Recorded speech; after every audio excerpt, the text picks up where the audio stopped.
Fala, fãs da Bíblia, tudo bem? Estou aqui no Parque da Cidade, debaixo de uma... não é debaixo de uma figueira, tá? Não sei que árvore é essa. Mas eu resolvi gravar num lugar diferente essa semana. Já tem uns dias que eu não gravo. Mas eu queria falar com você hoje sobre um cara muito especial que está na Bíblia e que eu acho que a maioria das pessoas conhece, né? Se nunca ouviu falar, eu nem sei por que não, porque todo mundo já ouviu falar em Jonas, o cara que foi engolido pela baleia. Todo mundo fala isso. E essa é a história que você sabe mais superficialmente sobre o profeta Jonas, que alguns nem sabem muito bem se era um profeta, o que ele era. Mas acontece que ele era um profeta e está ali num contexto meio diferentão na Bíblia, porque você vem ali de vários profetas que profetizaram sobre Israel. Você tem ali então Isaías, Jeremias, Ezequiel, Daniel, Oséias, Joel, Amós, Obadias, aí vem Jonas, aí Miqueias, Naum, Abacuque e por aí vai até o fim, até Malaquias, que são os profetas, né? Jonas está ali naquele meio e Jonas foi um profeta muito diferentão, porque todos os outros profetas estavam falando sobre Israel ou sobre Judá. E Jonas foi um cara chamado para ir pregar em Nínive, que era uma cidade que não era de nenhuma das tribos de Israel. Era uma cidade, na verdade, uma cidade do reino da Assíria, e para onde foi profetizada. Na Bíblia, alguns profetas falam profecias acerca de outras nações, que é o caso, por exemplo, de Daniel, que profetiza sobre né, tem visões sobre várias nações diferentes, sobre reinos diferentes, né? Nínive era uma cidade muito importante naquela época, uma cidade importante do ponto de vista econômico, inclusive ficava à beira do rio Tigre, né, às margens do rio Tigre.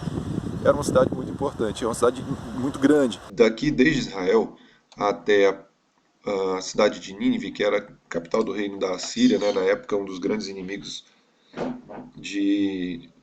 dos israelitas, ele sai daqui ao invés de vir para cá, para a região aqui onde é hoje Mossul, né? Então a cidade de Nínive era bem aqui onde hoje é Mossul, inclusive as ruínas, aqui ó, ruínas de Nínive, né? Aqui é o lugar onde existem umas escavações, você vê que tudo isso aqui ó, é sítio arqueológico, tá?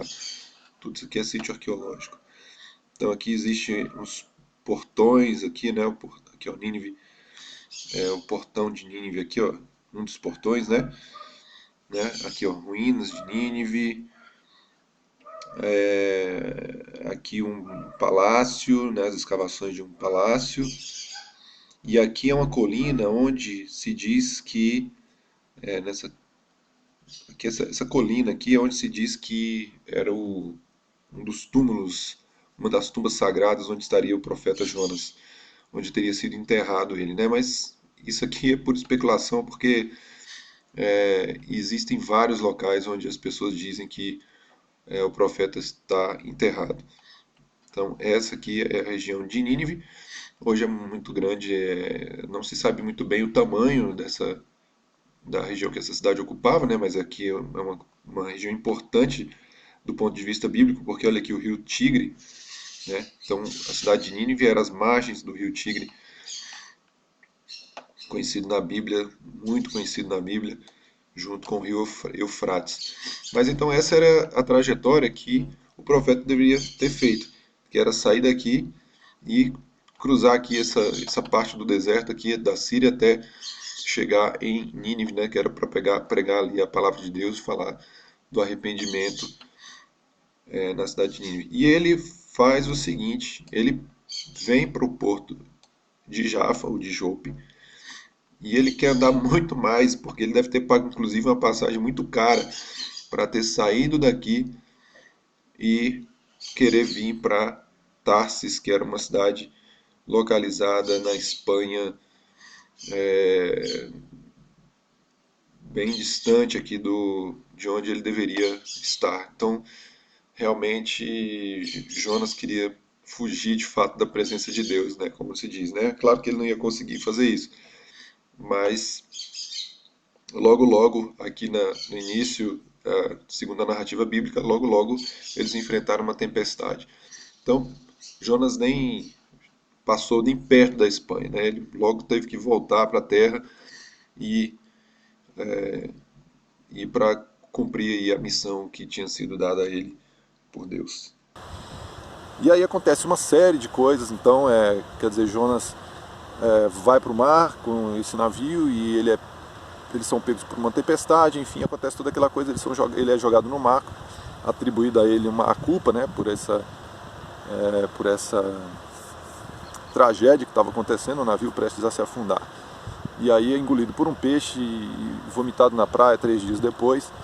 Jesus usa isso depois como parábola, né, quando os fariseus pedem para ele um sinal e Deus fala para eles, olha, Jesus fala para eles, eu não vou dar nenhum sinal para vocês que não seja o sinal de Jonas.